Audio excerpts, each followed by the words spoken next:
तो hello everyone, तो कैसे आप लोग? उम्मीद करते हैं आप लोग बहुत बढ़िया होंगे। तो जैसे कि मैंने ये वीडियो डाला था कल ही के दिन, जिससे मैंने आपको बताया कि क्या क्या करियर अपॉर्चुनिटीज़ आपको मिल सकते हैं अगर आप कॉमर्स लेकर के पढ़ते हैं 11 एंड 12th में। तो उसमें बहुत सारे कमेंट्स ये आए थे कि हमें सीए के कोर्स का फुल डिटेल चाहिए, तो आपकी डिमांड पर मैं मिल गई वीडियो लेकर के आ गया हूँ। आज की वीडियो हम लोग बात करेंगे पूरा सीए कोर्स के बारे में। यहाँ तीन चीज़ पहले हम लोग बात करेंगे कि सीए का कोर्स कौन इंस्टीट्यूट कराता है, क्योंकि सीए का जो कोर्स है ये आप किसी भी कॉलेज से नहीं कर सकते हैं, ना ही कोई यूनिवर्सिटी के थ्रू आप सीए का कोर्स को कर सकते हैं। इसके लिए एक स्पेशल इंस्टीट्यूट ही बनाया गया है ऑल ओवर इंडिया में, वो सिर्फ एक ही इंस्टीट्यूट है। तो इसके बारे में बात करेंगे हम लोग। दूसरा हम बात करेंगे क्या एलिजिबिलिटी आपका होना चाहिए जिसके बाद आप सीए का कोर्स कर सकते हैं। और तीसरा हम बात करेंगे सीए के कोर्स के अंदर इसका पूरा इन डिटेल कितने साल का यह कोर्स होता है एंड कितने स्टेजेस में इन कोर्स को बांटा गया है। तो वीडियो को शुरुआत करते हैं। तो सबसे पहले आपको इन्फॉर्मेशन बता दें कि पूरा ऑल ओवर इंडिया में सिर्फ एक ही इंस्टीट्यूट है जिसका नाम है ICAI, जिसका पूरा नाम होता है the institution of chartered accountancy of India. ये जो इंस्टीट्यूशन इसको 1949 में इंडिया में इस्टेब्लिश किया गया था और ये पूरा वर्ल्ड में सेकेंड नंबर पर आता है चार्टर्ड अकाउंटेंसी का कोर्स प्रोवाइड करने में। मतलब पूरा वर्ल्ड में अगर हम बेस्ट कंटेंट की बात करें चार्टर्ड अकाउंटेंट्स की फील्ड में, तो पूरा वर्ल्ड में हमारा जो इंडिया का ये इंस्टीट्यूट है ये सेकेंड नंबर पर आता है। और हम बात करेंगे कब हमें इसको फाउंडेशन के 1949 में इसकी फाउंडेशन हुई थी। जब ये इंस्टीट्यूट आपका फाउंडेशन हुआ था उस वक्त अप्रोक्स इसमें 1700 मेंबर थे। एट प्रेजेंट अभी 3,10,000 मेंबर्स ICAI के अंदर है। और अगर हम बात करें 2021 के डाटा के अकॉर्डिंग, तो एट प्रेजेंट अभी 6 लाख से भी ज़्यादा स्टूडेंट्स सीए के कोर्स को कर रहे हैं। तो अब हम बात करते हैं सीए के कोर्स के बारे में। तो देखो, सीए का जो कोर्स है चार्टर्ड अकाउंटेंसी का, ये कोई भी बंदा कर सकता है। कोई भी बंदा से मुराद ये है कि अगर आप आर्ट्स के बंदे हो, कॉमर्स के या साइंस के हो, तो आप इसको कर सकते हो ईजिली 12th के बाद। अगर आर्ट्स लेके भी पढ़ते हैं तो भी आप 12th के बाद सीए का कोर्स के लिए जा सकते हैं, आपको इसमें कोई प्रॉब्लम नहीं होगा। तो सीए का जो कोर्स है, आपको इस कोर्स में इनरोल करने के लिए इन्होंने सीए के कोर्स को 3 स्टेजेस में बांट रखा है। और उससे पहले एक स्टेज आता है जिसको हम लोग बोलते हैं कॉमन प्रोफिशिएंसी टेस्ट, जिसको शॉर्ट में बोले तो CPT, यानी कि कॉमन प्रोफिशिएंसी टेस्ट। इस एग्ज़ाम को आप अगर क्लियरफाई कर लेते हो तब जा कर के आप सीए के कोर्स में इनरोल हो सकते हैं।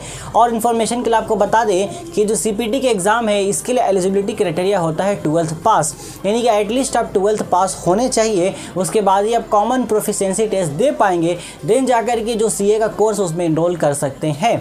इसके अलावा जो अभी कुछ नए चेंजिंग्स आए हैं सीए कोर्सेज़ के अंदर, इसमें यह है कि इस कोर्सेज़ को 2 हिस्सों में बांटा गया है। एक आपका फाउंडेशन कोर्स होता है और एक आपका डायरेक्ट एंट्री कोर्स होता है। तो आज की वीडियो हम लोग बात करने वाले फाउंडेशन कोर्स के बारे में, क्योंकि फाउंडेशन कोर्स का कुछ ऐसा मामला है कि आप 10th के बाद डायरेक्टली ICAI के अंदर जाकर के आप खुद को रजिस्टर कर सकते हैं सीए के कोर्स के लिए। सिर्फ रजिस्टर कर सकते हैं, लेकिन एग्ज़ाम्स वगैरह नहीं दे सकते, क्योंकि एग्ज़ाम्स का जो एलिजिबिलिटी है वो 12th के बाद ही है। तो लेकिन आप चाहे तो अभी फाउंडेशन कोर्स के लिए खुद को इनरोल जरूर कर सकते हैं उसमें, ठीक है। और इसके अलावा जो डायरेक्ट एंट्री कोर्स है वो उसके लिए एलिजिबिलिटी मांगा जाता है ग्रेजुएशन। और वो जो डायरेक्ट एंट्री कोर्स है उसका टाइम ड्यूरेशन है आपका 3 ईयर्स का। और ये जो फाउंडेशन कोर्स है इसका ओवरऑल जो पूरा टाइम ड्यूरेशन है वो है 4.5 ईयर्स का। अब इस फाउंडेशन कोर्स को 3 हिस्सों में बांटा गया है, जिसका पहला स्टेज जिसको हम लोग बोलते हैं सीए फाउंडेशन कोर्स, दूसरा हमारा आता है CA intermediate course, and then उसके बाद फाइनल हमारा आ जाता है सीए फाइनल कोर्स, उसका नाम दिया गया है। तो हम बात करते हैं कि इन 4.5 को किस तरीके से इन्होंने बांट करके रखा है। सबसे पहला जो है वो है सीए फाउंडेशन। तो सीए जो फाउंडेशन कोर्स है इसका पूरा टाइम पीरियड आपका 8 मंथ्स का है, यानी कि 8 महीने का। यहाँ पे लिखा नहीं, मैं भूल गया शायद। तो इसका पूरा टाइम पीरियड आपका 8 मंथ्स का है। अब इस 8 मंथ में वो आपको 4 मंथ्स स्टडी पीरियड देते हैं, यानी कि 4 मंथ से आपको पढ़ाया जाएगा। 4 मंथ्स आपके लिए पढ़ने के लिए होता है। जो सिलेबस दिया जाएगा उसको 4 मंथ्स में ही आपको पढ़ के ख़त्म कर लेना है। वो इंस्टीट्यूशन ही पढ़ाती है, सारे टीचर्स भी वो प्रोवाइड करते हैं, स्टडी मटेरियल भी वही देते हैं। इसके लिए आपको टेंशन लेने की कोई ज़रूरत नहीं होगी। दूसरा एग्ज़ाम पीरियड होता है, 4 महीने आपकी पढ़ाई चलेगी, फिर 1 मंथ तक इसका एग्ज़ाम आपका चलेगा। और 1 मंथ तक एग्ज़ाम चलने के बाद 2 मंथ्स इंस्टीट्यूशन लेती है इस एग्ज़ाम का रिजल्ट डिक्लेयर करने के लिए। 2 मंथ्स के बाद आपका एग्ज़ाम डिक्लेयर होगा। तो यहाँ तक आप देखो 7 मंथ्स हो गए हैं कंप्लीट। इसके बाद देखो 1 मंथ और बचा है, तो ये 1 मंथ आपको एडमिशन के लिए दिया जाता है। अगर इस एग्ज़ाम को आप क्वालिफाई कर लेते हैं सीए फाउंडेशन एग्ज़ाम को, देन उसके बाद आपको 1 मंथ का टाइम दिया जाता है कि भाई आप खुद को जा करके सीए इंटरमीडिएट कोर्स में इनरोल कर ले, ठीक है। तो इसको क्वालिफाई करने के बाद आप इसमें आ सकते हैं। सीए इंटरमीडिएट ये हमारा हो गया स्टेज 2। ये हमारा पूरा है 14 मंथ्स का टाइम पीरियड इसके अंदर आता है। अब इसको इन्होंने कैसे बांटा आइए उसको भी देखते हैं। तो सबसे पहला 8 मंथ इसमें आपका टाइम पीरियड है, मतलब 8 महीने का आपको पूरा एक कोर्स डिज़ाइन है, आपको 8 महीने में वो कोर्स को पढ़ा दिया जाएगा। देन उसके बाद क्या है, 1 मंथ यहाँ पे भी एग्ज़ाम पीरियड है आपका, ठीक है। और सिमिलरली जैसा हमारा पहले था यहाँ पर भी 2 महीना आपका एग्ज़ाम पीरियड 1 मंथ है, उसके बाद 2 महीना आपका रिजल्ट डिक्लेयर करने में वो लोग टाइम लेते हैं। एंड देन जो 1 मंथ आपका बच गया, देखो 81992 आपका यहाँ पर चलेगा। 1 मंथ जो आपका बचा है तो ये 1 मंथ आपको दिया जाता है एडमिशन के लिए। यानी कि अगर सीए इंटरमीडिएट कोर्स को क्वालिफाई कर लेते हैं एग्ज़ाम दे करके, देन आप फाइनल जा सकते हैं सीए फाइनल कोर्स में। अभी जो सीए का जो फाइनल कोर्स है ये होता है पूरा का पूरा 3 ईयर्स का। इसको मंथ्स में बोला 36 मंथ्स आपका लिखा था, तो ये पूरा 3 ईयर्स का कोर्स है आपका। ये कोर्स को एक नाम दिया गया है स्पेशली जिसको बोला जाता है आर्टिकलशिप। ये जो कोर्स है इसको भी इंस्टीट्यूशन में अब जब जाओगे, जब कोर्स करोगे तो ऐसा देखा गया है इसको भी 2 हिस्सों में बांट दिया जाता है। इस 3 ईयर्स को एक 2.5 ईयर्स का कोर्स आपका पूरा होता है, जिसमें आपको practical knowledge, theoretical plus practical knowledge पे बहुत ज़्यादा फोकस किया जाता है। और जो 0.5 ईयर्स बच गए, यानी कि जो 6 मंथ्स का ड्यूरेशन होता है उसमें आपको कुछ एक्स्ट्रा एक्टिविटीज़ वगैरह और कराई जाती हैं प्रैक्टिकल फील्ड से ही रिलेटेड। तो इस तरीके का पूरा आपका सीए का कोर्स हो जाता है कंप्लीट। तो इसको अगर आप पूरा देखोगे तो अप्रोक्स ये 4 ईयर्स 10 मंथ्स का कोर्स होता है। तो हम लोग जिसको बोलते हैं कि 4.5 ईयर्स का आपका पूरा कोर्स हो जाता है।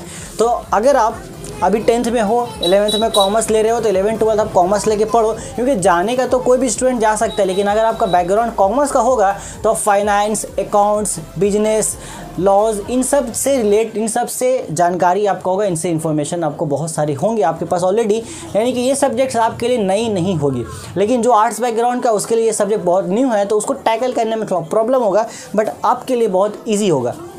तो अब मेरा सजेशन है, अगर आपको सीए ही करना है तो आप अभी से अपना माइंडसेट बना लें।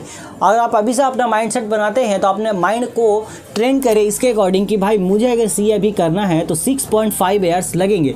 यानी कि अगर क्लास 10th के बाद आप डायरेक्ट पूरा टाइम जोड़ोगे कि मुझे सीए बनना है तो कितना टाइम लग सकता है, तो उसके लिए आपको 6.5 ईयर्स लगेंगे। ये 6.5 ईयर्स कैसे हैं, ये कुछ इस तरीके से कि 10th के बाद 11 एंड 12th में 2 साल हो गए। देन 12th के बाद आपका ये सारा मामला है 4 मंथ्स, आप 8 मंथ्स आपका यहाँ सीए फाउंडेशन में, 14 मंथ्स आपका सीए इंटरमीडिएट में है, एंड देन लास्ट फाइनल आपका 36 मंथ यानी कि 3 ईयर्स आपका फाइनल कोर्स में है। आप इसको कर लेते हैं, देन आपको सीए यानी कि चार्टर्ड अकाउंटेंसी का टैग आपको मिल जाएगा। तो इतनी सारी इन्फॉर्मेशन थी इस कोर्स से रिलेटेड जो मैंने आपके साथ अभी शेयर की। मुझे उम्मीद है कि ये जो इन्फॉर्मेशन मेरे साथ शेयर की है कहीं ना कहीं आपके लिए हेल्पफुल रहा होगा। अगर आपको इस वीडियो से इन्फॉर्मेशन मिला है, आपके नॉलेज में इंक्रीमेंट हुआ है, तो आपसे रिक्वेस्ट है कि आप वीडियो को लाइक कीजिए और इसको अपने दोस्तों के साथ शेयर कीजिए। और चैनल पर अगर नए हैं तो चैनल को सब्सक्राइब जरूर कर देना और नीचे कमेंट करके बताना अगर इससे रिलेटेड आपको कोई और इन्फॉर्मेशन चाहिए। जस्ट फॉर एग्जाम्पल अगर आपको जानना हो कि इसका स्टडी मटेरियल कैसा होता है, ये किस तरीके से हम खुद को रजिस्टर कर सकते हैं क्लास 10th के बाद, तो कमेंट करके बताना, मैं उस पर वीडियो आपके लिए बना दूंगा।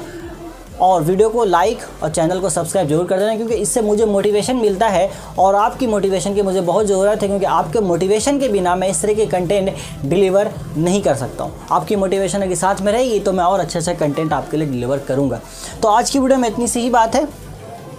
बाकी हम लोग अपकमिंग जो और वीडियो से इस सीरीज में हम लोग उसमें और अपने कोर्सेज़ के बारे में बात करेंगे। तब तक take care, till then good bye.